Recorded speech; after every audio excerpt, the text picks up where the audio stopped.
नमस्कार नमस्कार हजुरहरू सबैलाई। यो चाहिँ एसियाको top of the one city हो होइन। अहिले त धेरै अरू सिटीहरू पनि बनेको छ अरू।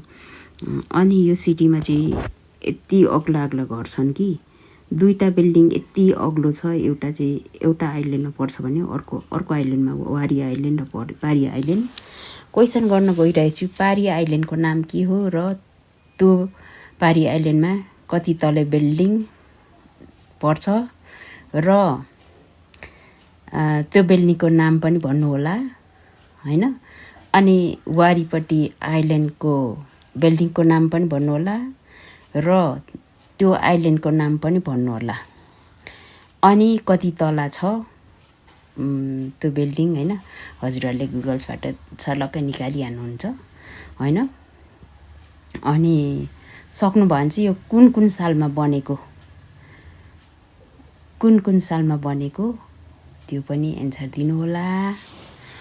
आउने विकको लागि हजुरहरूलाई अलिक गाह्रै भयो होला क्वेसन चाहिँ, त्यसको लागि सरी। हजुरहरूले खोजिहाल्नुहुन्छ नि होइन र।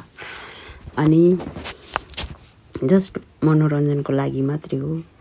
मनोरञ्जनको लागि अहिले त अब सबैलाई थाहा भइहाल्छ कहाँ कुन सिटीमा कस्तो बिल्डिङ कसरी बनो र कुन टाइममा बनो भन्ने त खोजेर भेटि नै हालिन्छ। सजिलो छ आजकलको अहिलेको यो इन्टरनेटको जमानामा हैन। जस हजुरहरूले एन्सर लेख्नुहोला र आउने हप्तामा प्राइज जित्नुहोला भन्दै सुन्दर सिटीको भिडियो हेर्दै एन्सर लेख्नुहोला है त। नमस्कार नमस्कार। हजुरहरूलाई 4वटा क्वेसन गर्न गइरहेको छु। कुन आइल्यान्डमा पर्दछ र कुन बिल्डिङको नाम